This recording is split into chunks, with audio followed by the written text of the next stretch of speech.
नमस्कार, आप देख रहे हैं नेक्स्ट 9 न्यूज़ पॉलिटिकल बाइट और आपके साथ मैं हूं क्रांति सिंह। राहुल गांधी को लेकर के जो है बहुत सारी चर्चाएं तेज है इस वक्त और सोशल मीडिया पर उनके काफ़ी सारे वीडियोस जो हैं वो वायरल हो रहे हैं। लेकिन राहुल गांधी के आज उस बयान से हम आपको रूबरू करवाने वाले हैं, जिस बयान के ज़रिए जो है इस वक्त राहुल गांधी देश के लोकतंत्र पर सवाल उठा रहे हैं, अडानी मोदी के मुद्दे पर सवाल उठा रहे हैं और ये भी कह रहे हैं कि मैं सांसद हूँ और संसद में बोलने का हक जो है वो मुझे मिला हुआ है। तो आखिरकार मेरे बोलने पर रोक क्यों लगाई जाती है? ये लोकतंत्र की परीक्षा है। लोकतंत्र की परीक्षा को लेकर के जो है राहुल गांधी ने बहुत सारे सवाल उठाए, बीजेपी सरकार पर बहुत सारे निशाने साधे और साथ में ही देश के संविधान पर भी कई सारे सवाल जो है वो छोड़ गए। क्या कुछ कह रहे थे राहुल गांधी, देखिए हमारी इस खास रिपोर्ट में। तो आज सुबह मैं पार्लियामेंट गया और मैंने स्पीकर से कहा कि मैं पार्लियामेंट में बोलना चाहता हूं, अपनी बात रखना चाहता हूं। सरकार के शायद चार मंत्रियों ने मेरे ऊपर आरोप लगाया है, हाउस में आरोप लगाया है। तो मेरा हक है कि मुझे पार्लियामेंट हाउस में अपनी बात रखनी देनी चाहिए।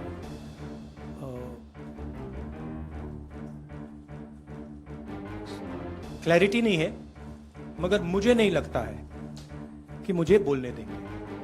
मैं होपफुल हूं कि कल मुझे बोलने दें। आज 1 मिनट के अंदर, मेरे आने के बाद 1 मिनट के अंदर उन्होंने हाउस को अडजर्न कर दिया। होपफुल हूं कि शायद कल मुझे बोलने दें, क्योंकि मैं अपनी बात रखना चाहता हूं, मगर पक्का नहीं मालूम। आइडिया यह है कि जो मैंने भाषण कुछ दिन पहले पार्लियामेंट हाउस में दिया अदानी जी के बारे में, और जो नरेंद्र मोदी जी और अदानी जी का रिश्ता है उसके बारे में मैंने सवाल पूछे, उस भाषण को पार्लियामेंट हाउस में पूरा एक्सपंज कर दिया गया और उस भाषण में ऐसी कोई चीज नहीं थी जो पब्लिक रिकॉर्ड से मैंने नहीं निकाली। अखबारों से, लोगों की स्टेटमेंट से मैंने पूरा भाषण डेवलप किया था और उसको एक्सपंज कर दिया गया। ये पूरा मामला डिस्ट्रैक्ट करने का मामला है। सरकार और प्रधानमंत्री जो अदानी जी का मुद्दा है उससे डरे हुए हैं और इसीलिए उन्होंने ये पूरा तमाशा प्रिपेयर किया है और मुझे लगता है कि वो मुझे पार्लियामेंट हाउस में नहीं बोलने देंगे, क्योंकि जो मेन सवाल है वो अभी भी टेबल पे है।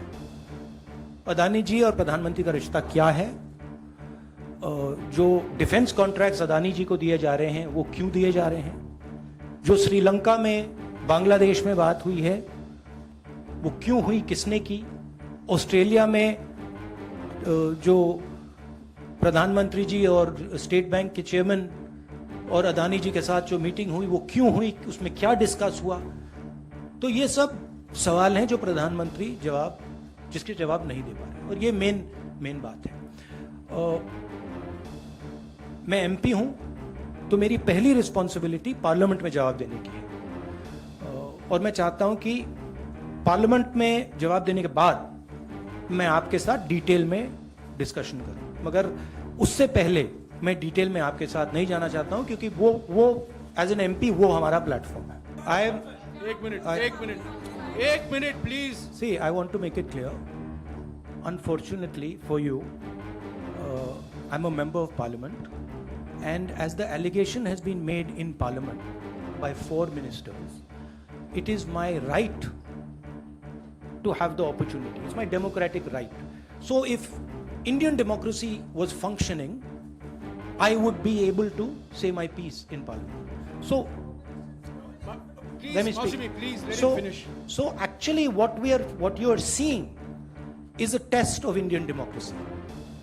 After 4 leaders of the BJP have made an allegation about a member of parliament, is that member of parliament going to be given the same space that those 4 ministers have been given, or is he going to be told to shut up? That's what the real question in front of this country is right now. So Thank you very much. Idea ये है कि जो मैंने भाषण कुछ दिन पहले parliament house में दिया अदानी जी के बारे में, और जो नरेंद्र मोदी जी और अदानी जी का रिश्ता है उसके बारे में मैंने सवाल पूछे,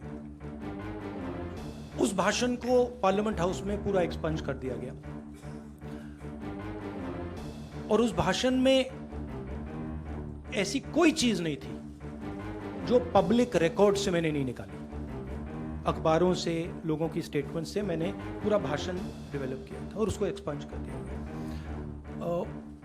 ये पूरा मामला डिस्ट्रैक्ट करने का मामला है। सरकार और प्रधानमंत्री जो अदानी जी का मुद्दा है उससे डरे हुए हैं और इसीलिए उन्होंने ये पूरा तमाशा प्रिपेयर किया है। और मुझे लगता है कि वो मुझे पार्लियामेंट हाउस में नहीं बोलने देंगे, क्योंकि जो मेन सवाल है वो अभी भी टेबल पे है। अदानी जी और प्रधानमंत्री का रिश्ता क्या है? जो डिफेंस कॉन्ट्रैक्ट्स अदानी जी को दिए जा रहे हैं वो क्यों दिए जा रहे हैं? जो श्रीलंका में, बांग्लादेश में बात हुई है वो क्यों हुई, किसने की? ऑस्ट्रेलिया में जो प्रधानमंत्री जी और स्टेट बैंक के चेयरमैन और अदानी जी के साथ जो मीटिंग हुई वो क्यों हुई, उसमें क्या डिस्कस हुआ? तो ये सब सवाल हैं जो प्रधानमंत्री जिसके जवाब नहीं दे पा रहे, और ये मेन बात है। तो आज सुबह मैं पार्लियामेंट गया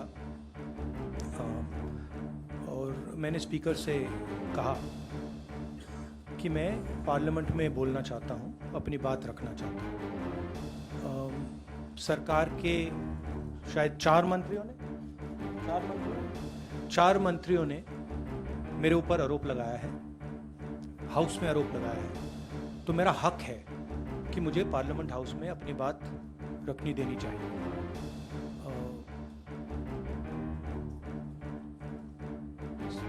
क्लैरिटी नहीं है, मगर मुझे नहीं लगता है कि मुझे बोलने देंगे। मैं होपफुल हूं कि कल मुझे बोलने दें। आज 1 मिनट के अंदर, मेरे आने के बाद 1 मिनट के अंदर उन्होंने हाउस को अडजर्न कर दिया। होपफुल हूं कि शायद कल मुझे बोलने दें, क्योंकि मैं अपनी बात रखना चाहता हूं, मगर पक्का नहीं मालूम। I went to Parliament this morning with the idea of putting what I have said or what I feel on the floor of the House. 4 ministers have raised allegations against me in Parliament House. It is my right to be allowed to speak on the floor of the House. I requested the Speaker today. I went to his chambers and I requested him and I said, look, I would very much like to speak. I told him that people from the BJP have made allegations against me, and as a member of parliament, it is my right to speak. He was non-committal. In his way, he smiled. But I'm hopeful that I will be allowed to speak tomorrow. What is going on here? This story started the day I gave my speech in Parliament about Mr. Adani. And I asked some fundamental questions to the Prime Minister about his relationship with the businessman, about how Mr. Adani has been given pretty much the entire India-Israel defense relationship, how he's been given the Bombay airport, other airports, how rules have been changed to allow him to be given these things.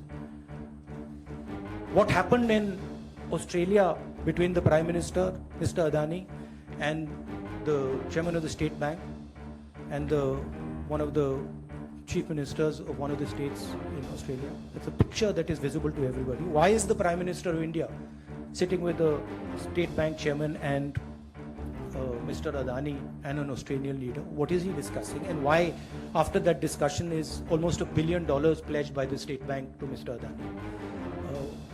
what was said in Sri Lanka, why Mr. Rajapaksa, a person has made a statement saying Mr. Rajapaksa told him that Mr. Adani was given the contract and it was basically Mr. Modi who told him.